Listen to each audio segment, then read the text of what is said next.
Olá, querido líder da rede. Esse é o nosso primeiro treinamento para os líderes. Se você está assistindo esse treinamento é porque você foi convidado e porque você tem desempenhado um papel importante neste ministério. Um ministério que nasceu no coração de Deus e tem crescido cada vez mais e mais. Isso muito alegra o nosso coração porque no ministério nós nos importamos com aquilo que faz o coração de Deus queimar, que são vidas. E o nosso coração queima por isso também, vidas. E é justamente sobre isso que nós vamos tratar neste treinamento.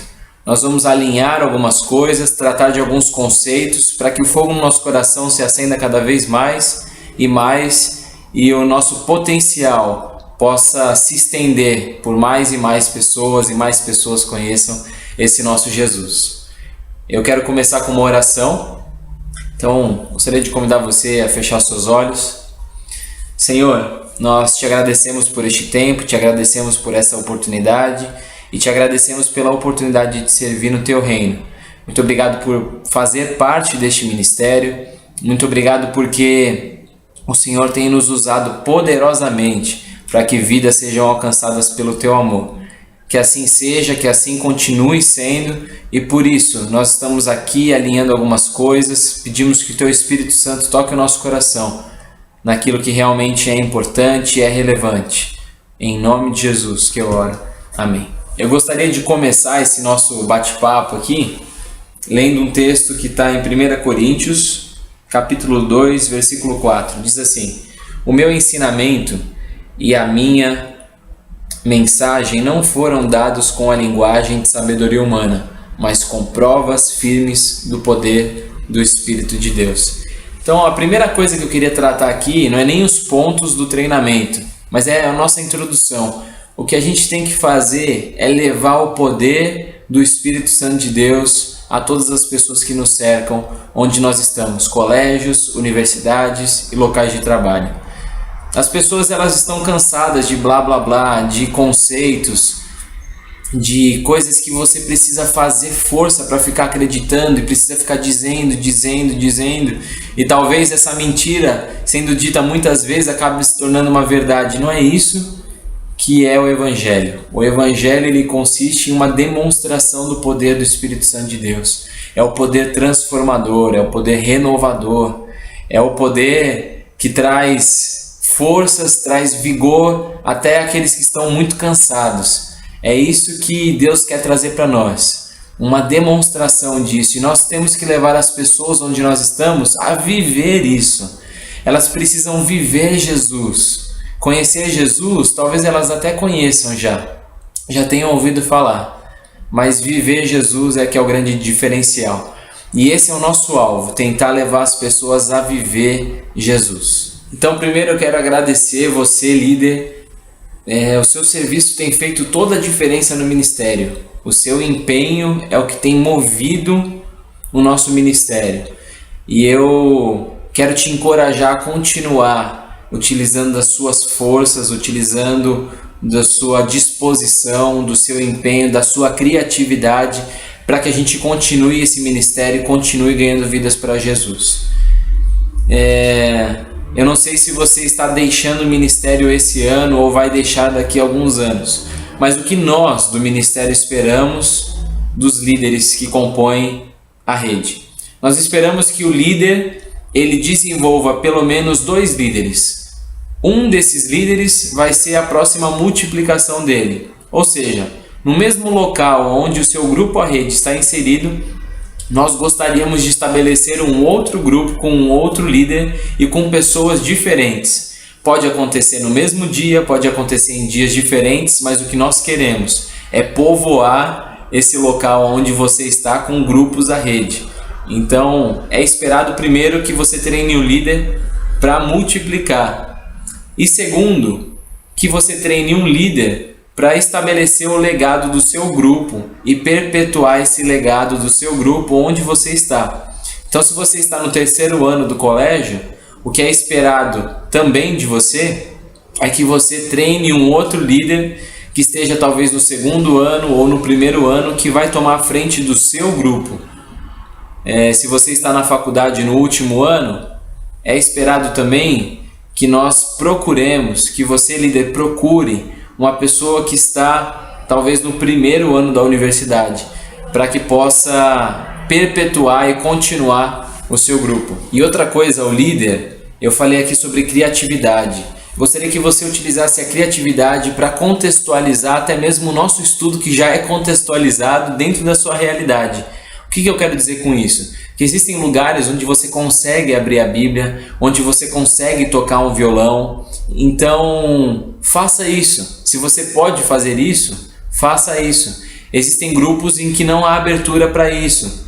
São grupos que necessitam ser um pouco mais cautelosos na hora de apresentar o Evangelho, que pode causar um choque maior. Então, use da sua criatividade, use da sua sensibilidade de sentir o ambiente e sentir as pessoas que frequentam o seu grupo, para que você possa utilizar as ferramentas certas, as ferramentas necessárias para que possa atingir aquele grupo de pessoas. Então, peça a Deus a sabedoria e a sensibilidade para entender o que está acontecendo no seu grupo e o que é necessário ali, o que você precisa fazer para que aquele grupo cresça mais, esteja mais atento e a mensagem chegue com o destino certo, tá ok? Então vamos começar aí o nosso treinamento. Aí embaixo tem um link, você pode clicar nele e pegar o PDF, você pode abrir esse PDF. E nós vamos passar aqui alguns tópicos para que a gente possa ter sucesso enquanto líderes da rede. E o que é sucesso diante de Deus? Sucesso é você conseguir desempenhar as funções de um propósito que Deus tem para você e colocou para sua vida. Deus tem um propósito para você. Deus colocou você naquele lugar por algum motivo. Então, quais são as coisas que Deus já preparou para que eu fizesse ali, para que eu cumprisse o meu propósito? Isso é sucesso nas mãos de Deus. O primeiro passo, então, o primeiro ponto que eu queria trabalhar, para que a gente tenha sucesso, a gente vai trabalhar 5 pontos que a gente não deve esquecer. Então, a primeira coisa que a gente não deve esquecer é qual é a nossa verdadeira guerra. Diz assim em 2 Coríntios 10, de 3 a 5. Pois embora vivamos como homens, não lutamos segundo os padrões humanos. As armas com as quais lutamos não são humanas, pelo contrário, são poderosas em Deus para destruir fortalezas. Destruímos argumentos e toda a pretensão que se levanta contra o conhecimento de Deus. E levamos cativo todo pensamento para torná-lo obediente a Cristo. Sabe, às vezes a gente acaba confundindo o nosso inimigo. A Bíblia diz que os nossos inimigos são inimigos espirituais e não são físicos. E muitas vezes a gente está lutando com inimigos físicos. Nós achamos que o nosso inimigo dentro da faculdade é aquele que passa pelo nosso grupo, olha que está rolando o grupo ali, a rede, e ele não vai no nosso grupo. E a gente acaba ficando revoltado com essa situação. Como um cara que ama Jesus passa pelo meu grupo e não se une à rede ali para falar sobre o amor de Deus? Ou talvez alguém que te tire do sério. Fica claro aqui que existe um sistema que conspira contra a nossa vida. Existe algo espiritual tentando nos tirar do sério a todo momento para que a gente não cumpra o nosso propósito. Pensa comigo. Existe alguma lógica em brigar com um cego porque ele está tropeçando nas coisas? Não existe lógica alguma de brigar com um cego por ele estar tropeçando. O que eu tenho que fazer? Eu tenho que ajudar. Eu tenho que mostrar qual que é o caminho certo. Eu tenho que falar, olha, você está tropeçando porque você está andando num local lotado de obstáculos. Talvez oferecer ferramentas para que ele possa andar e entender que ali tem um obstáculo e não tropeçar mais. Mas não faz sentido nenhum eu brigar com ele porque ele está tropeçando. A Bíblia diz que as pessoas que estão sem Deus estão cegas, elas vivem em trevas. Então, se eu ficar revoltado com a atitude errada de algumas pessoas, na verdade eu vou estar me comparando a essa pessoa que briga com um cego por ele estar tropeçando. O que nós temos que fazer é estar dispostos a ajudar as pessoas, a entender que elas estão fazendo aquilo porque elas não enxergam ainda o que é certo. Quando a Bíblia fala que nós nos convertemos, nós nos transportamos do reino das trevas para o reino do Filho do seu amor, que é o reino da luz. Então, a gente precisa entender isso. E por que às vezes algumas coisas não acontecem? Diz assim Tiago 4, 2 e 3.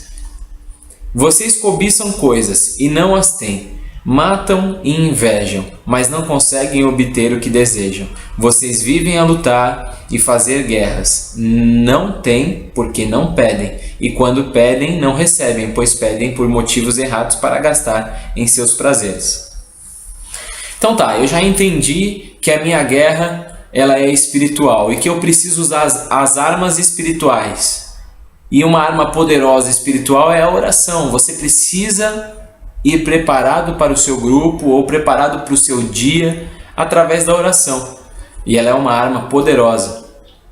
Só que a Bíblia diz que existem dois motivos pelo qual as coisas às vezes não acontecem na nossa vida, ou às vezes não acontecem no nosso grupo, a rede.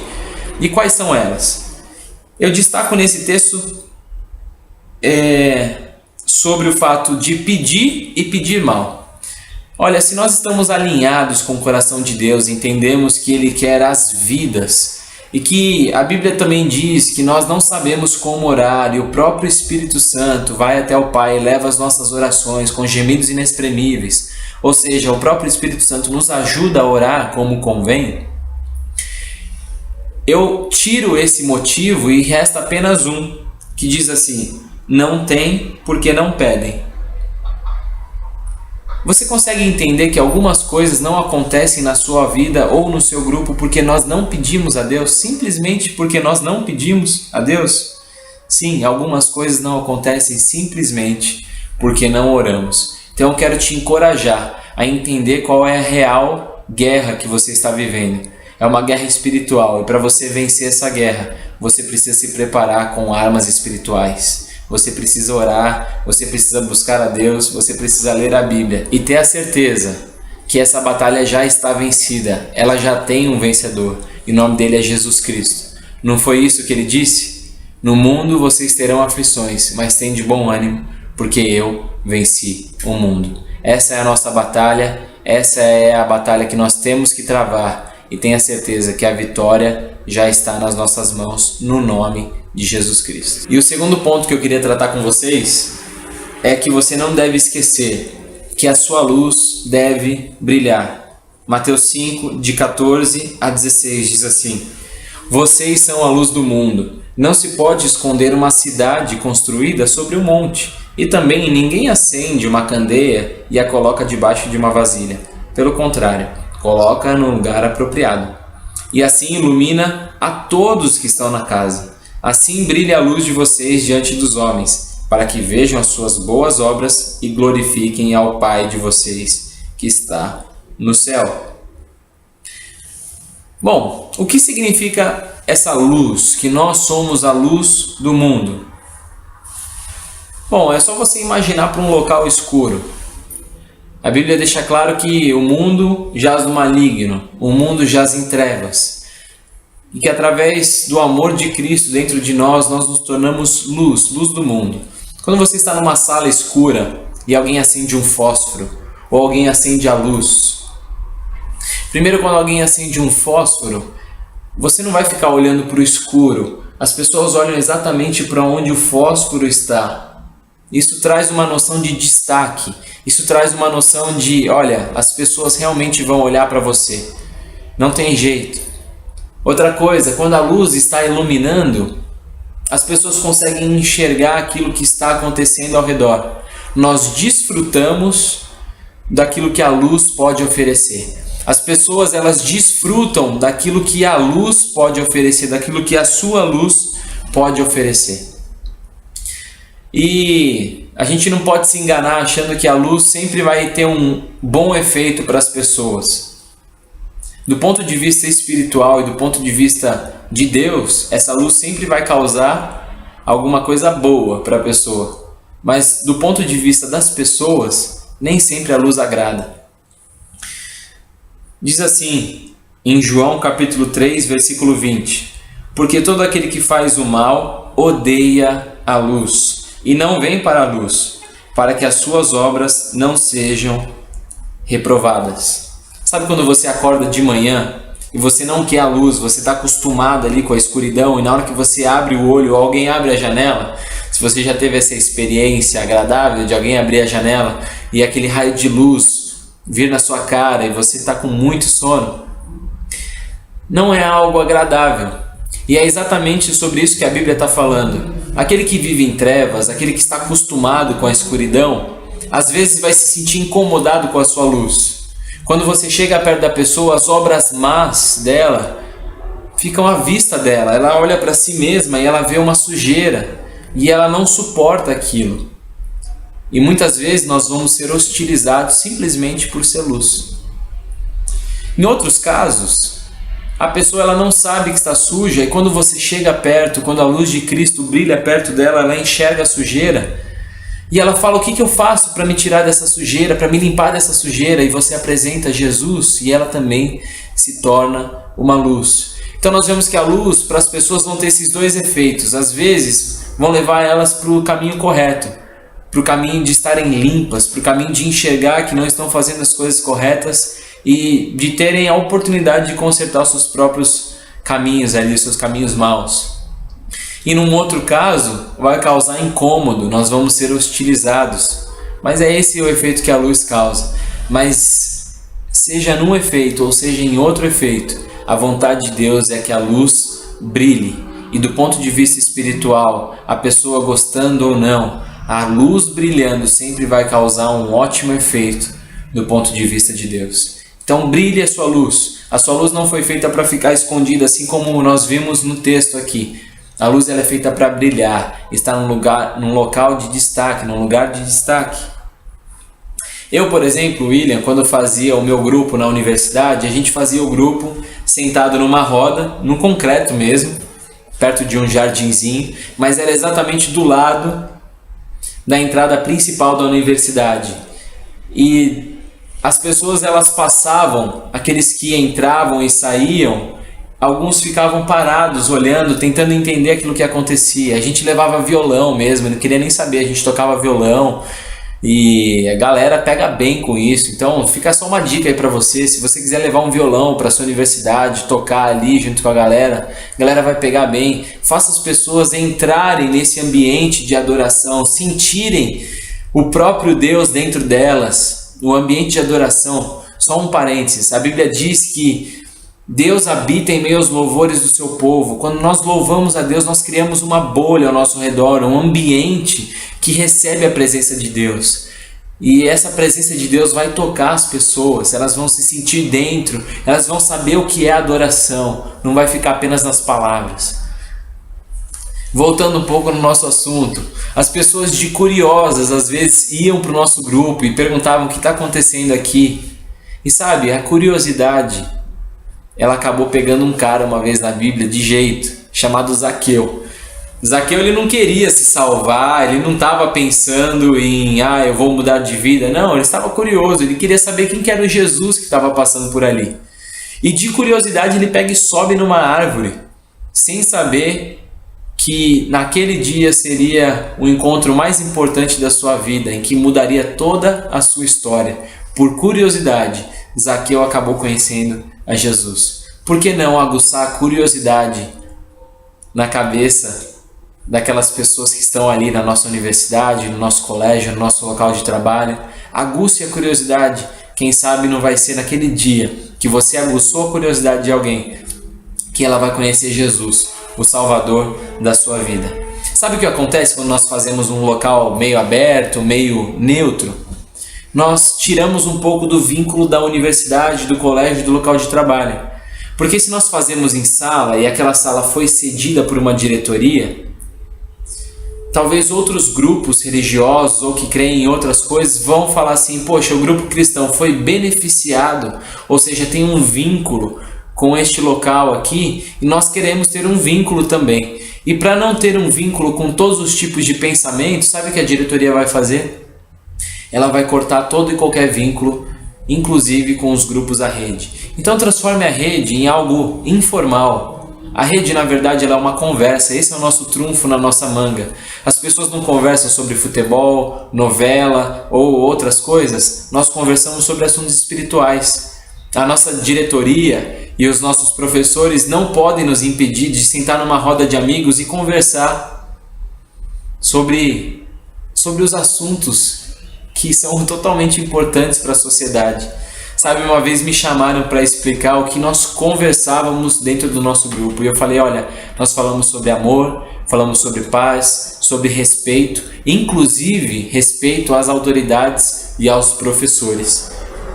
Sabe, sabendo que nós conversávamos sobre aquilo, a diretoria da nossa universidade ficou tranquila e calma em saber que existia um grupo que pregava e conversava sobre aquelas coisas. Então, seja sábio, aproveite as oportunidades e não se esqueça, faça com que a sua luz brilhe, não esconda a sua luz. O terceiro ponto que eu queria tratar com vocês é: você deve estar pronto a ouvir. Não se esqueça que você deve estar pronto a ouvir.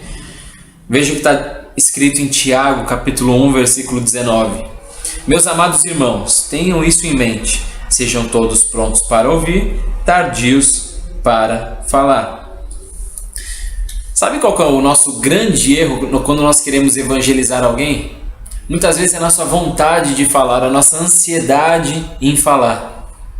Às vezes quando alguém vem com algum conceito diferente daquilo que é a nossa caixinha, daquilo que nós pensamos, ou até mesmo que bate de frente com os nossos valores, a gente não consegue ouvir até o final e a gente já quer cortar a pessoa, levantar a voz e tentar falar aquilo que está dentro de nós e expor as nossas ideias. E acaba virando uma conversa unilateral, não é mais um diálogo. Começa a virar ali uma lição de moral para a pessoa.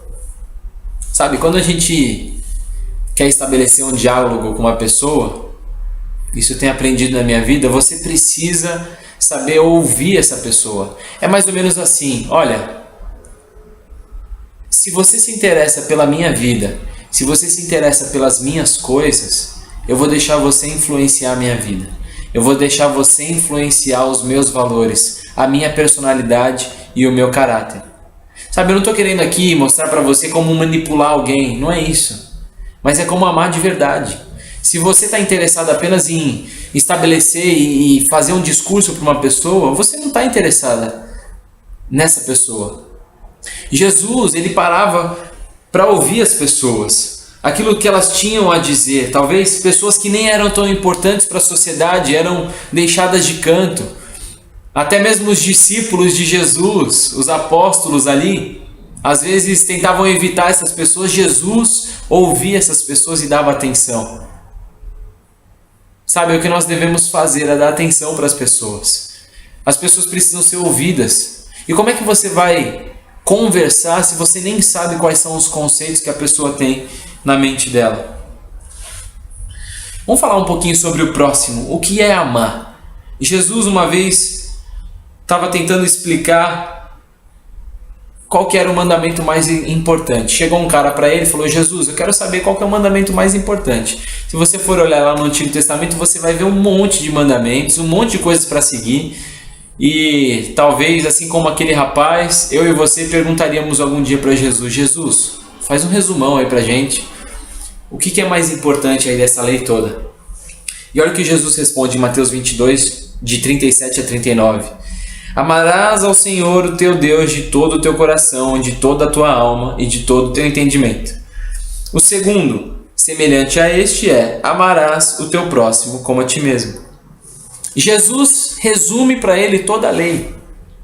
A lei se resume no amor. Se você for enxergar uma pessoa que ama de verdade e for tentar casar algum mandamento, você vai ver que essa pessoa ela consegue cumprir os mandamentos só de ela amar. Jesus estava dizendo: olha, se você amar verdadeiramente, você vai estar cumprindo por tabela os mandamentos. E nessa fala de Jesus aí, você tem que amar o próximo como a ti mesmo. Quem que seria esse próximo?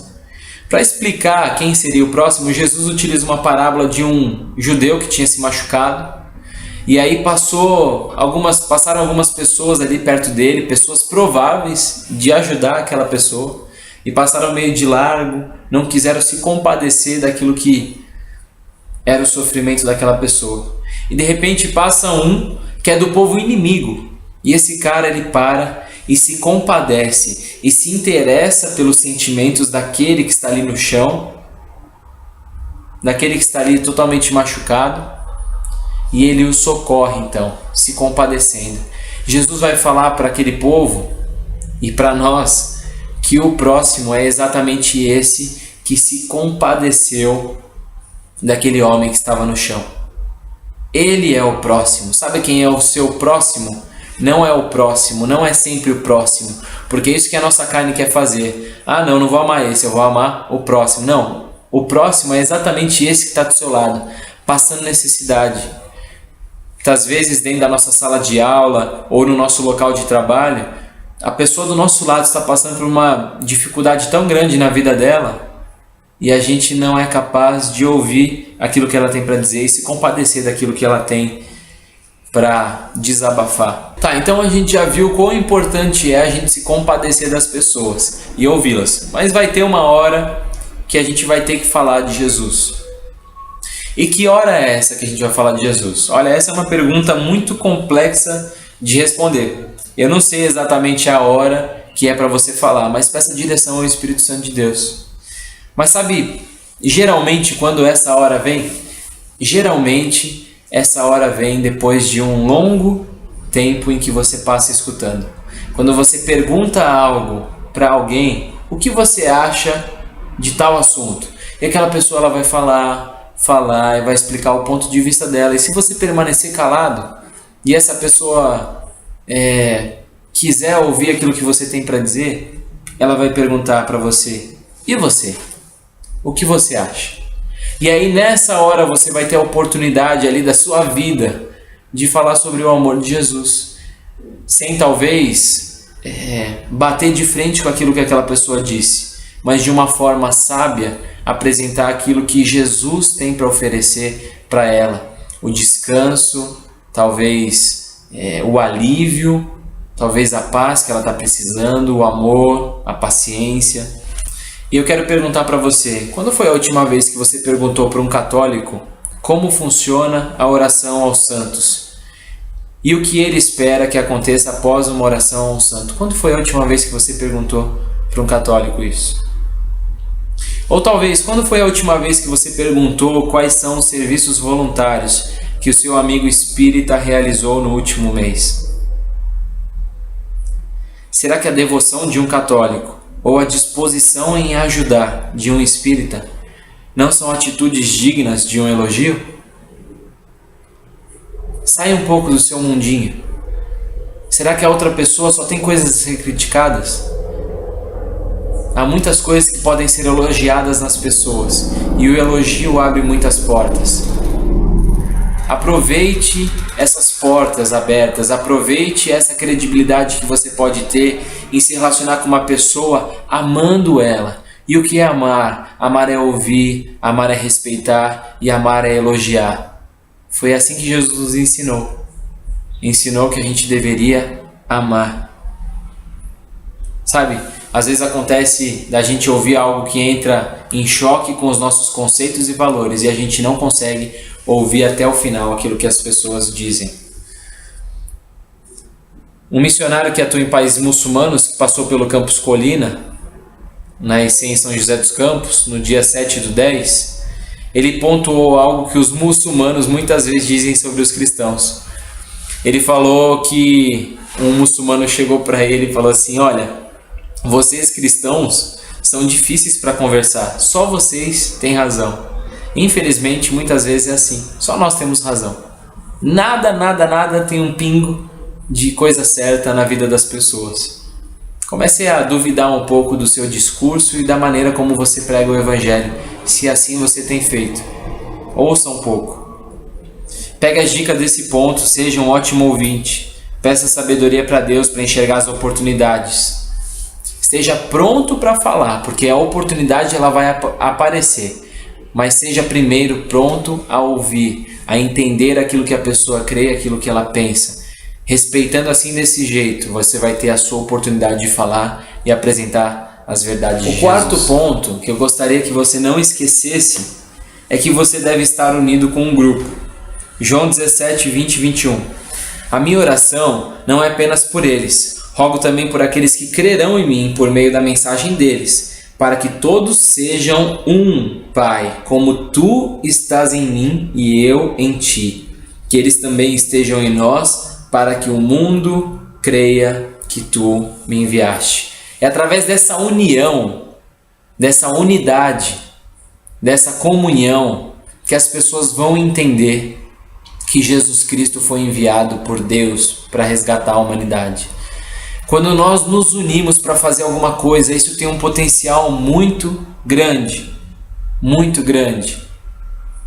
As pessoas, a gente vê aí muitos ministérios investindo em festas, confraternizações, eventos, palestras, isso é muito importante, inclusive esse treinamento que nós estamos tendo aqui. Mas os ministérios que vão ter êxito e vão ter sucesso mesmo, são aqueles que investem no estreitamento de laços e relacionamentos dos seus membros. A gente precisa estar unido. Tem uma história, a história da Torre de Babel, não sei quantos conhecem, eu coloquei aí no material da apostila. Vamos ler junto. Gênesis 11, de 1 a 8. Diz assim: no mundo todo havia apenas uma língua, um só modo de falar. Saindo os homens do Oriente, encontraram uma planície em Sinear e ali se fixaram. Disseram uns aos outros: vamos fazer tijolos e queimá-los bem. Usavam tijolos em lugar de pedras e piche em vez de argamassa. Depois disseram: vamos construir uma cidade com uma torre que alcance os céus. Assim o nosso nome será famoso e não seremos espalhados pela face da terra. Olha a intenção do povo. O Senhor desceu para ver a cidade e a torre que os homens estavam construindo. E disse o Senhor: eles são um só povo e falam uma só língua. E começaram a construir isso. Em breve nada poderá impedir o que planejam fazer. Venham, desçamos e confundamos a língua que falam, para que não entendam mais uns aos outros. Assim o Senhor os dispersou dali por toda a terra e pararam de construir a cidade. Você consegue entender? O próprio Deus desceu para confundir a galera, porque eles estavam unidos, eles estavam obstinados a fazer algo em unidade. E Deus falou assim: deixa eu confundir eles, porque unidos desse jeito, daqui a pouco ninguém segura eles. Lógico que Deus seguraria, mas em outras palavras, eles iam muito longe. Imagine só se nós nos uníssemos para fazer o bem, que força nós teríamos. Então eu quero pedir a colaboração de você para que você una o grupo, para que você fortaleça o grupo de líderes da rede. Como é que a gente pode fazer isso? Olha, em caso de problemas com o seu grupo, avisar o líder de ministério, que no caso sou eu, ou até mesmo conversar com outro líder que tem dado certo e pedir algumas dicas. A gente precisa começar a trocar experiências, e esse negócio de contar testemunhos no grupo tem sido algo muito legal.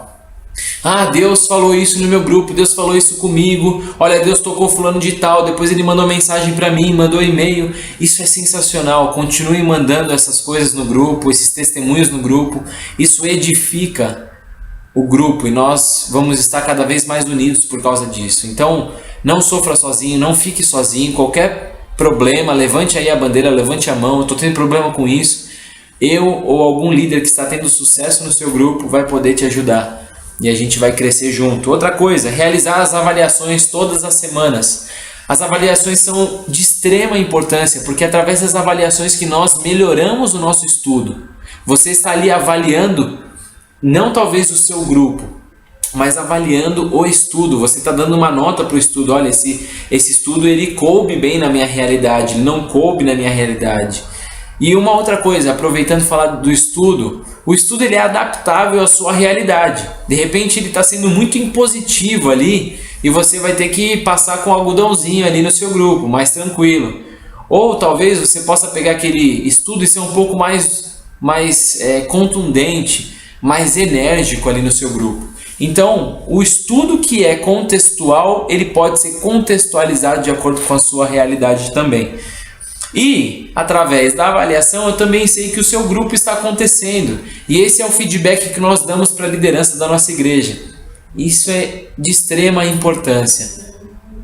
Nós hoje temos uma frequência, o último relatório veio com 188 pessoas em todos os grupos da rede. Eu sei que falando isso eu posso tornar o nosso treinamento um pouco obsoleto. Uma vez que eu estou gravando ele e vou postar na internet, eu acredito que em breve nós teremos o dobro, o triplo e 10 vezes mais, nós teremos milhares. Mas hoje, quando eu gravei esse vídeo, nós somos 188. Imagina um grupo que tem 18 pessoas, por exemplo. Ele já é praticamente 10% da nossa contagem. Olha como é importante nós fazermos esse relatório. Então, eu peço que faça o relatório. Interagir em cada mensagem da liderança no WhatsApp. As perguntas poderiam ser respondidas proativamente, as convocações, quando possível, atendidas. Teve uma pergunta lá, você leu? Responda. Eu fiz o relatório, eu não fiz o relatório. Eu posso estar em tal lugar, não posso estar em tal lugar. Não é demérito para ninguém, não fique com vergonha se você não puder estar em uma convocação. Simplesmente dê uma satisfação. Isso é muito importante para que a gente possa fortalecer o nosso grupo também. E eu já disse também testemunhar o que Deus tem feito no seu próprio grupo. Então use as ferramentas que nós temos disponíveis, interaja com seus irmãos na fé, e a sua disposição em estabelecer essa unidade vai fazer com que o mundo saiba que Jesus é o Filho de Deus, assim como foi dito na oração que Jesus fez e nós lemos aqui no começo desse ponto. Então interaja com o grupo, esteja em unidade e juntos nós somos melhores. E o quinto e último ponto que eu gostaria de tratar com você é que você não deve se esquecer que você está cumprindo um propósito. Eu falo e bato nessa tecla porque não existe acaso dentro do reino de Deus.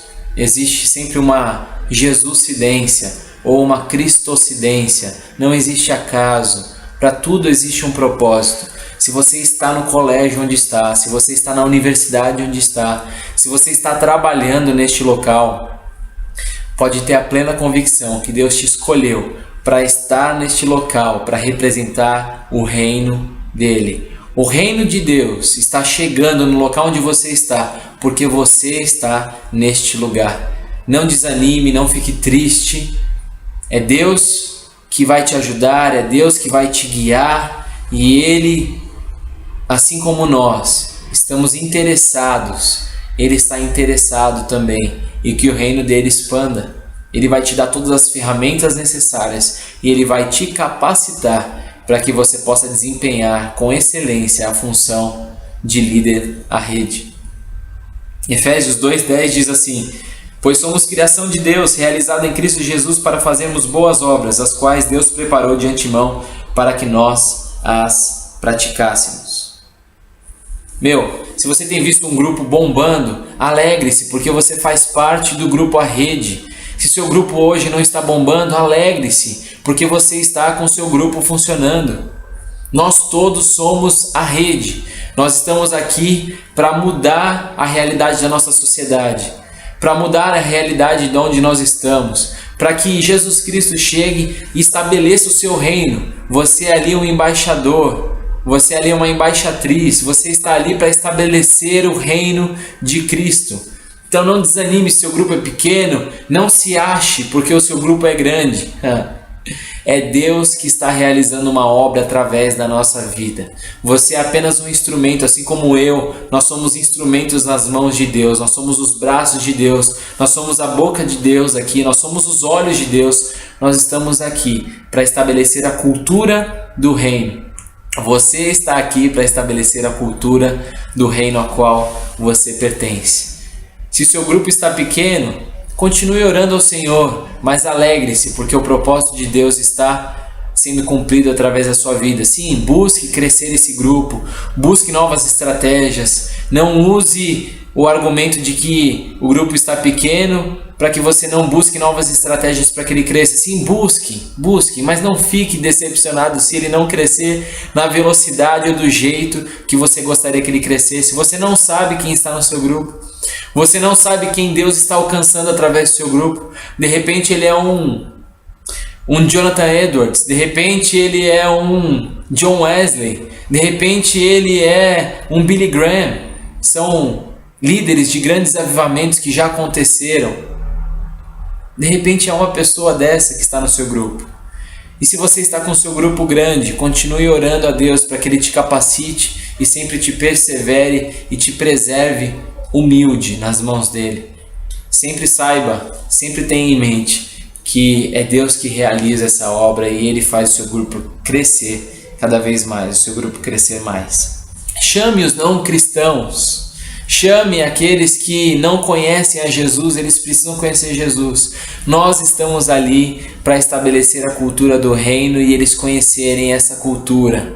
Chega de um Jesus mesquinho, chega de um Jesus ladrão, chega de um Jesus que troca a bênção por dinheiro. Esse Jesus as pessoas estão cansadas de ouvir. Nós conhecemos o verdadeiro Jesus, aquele que transformou as nossas vidas, tem nos transformado. E é esse Jesus do amor, da paz, da tolerância, esse Jesus que nós queremos que as pessoas conheçam. Apresente esse Jesus às pessoas. Atos capítulo 2, versículo 46 e 47. Todos os dias continuavam a reunir-se no pátio do templo. Partiam o pão em suas casas e juntos participavam das refeições, com alegria e sinceridade de coração, louvando a Deus e tendo a simpatia de todo o povo. E o Senhor lhes acrescentava todos os dias os que iam sendo salvos. O Senhor acrescentava. Que o fogo no seu coração queime como nunca pelas vidas. Que aconteça um avivamento aí dentro do seu coração.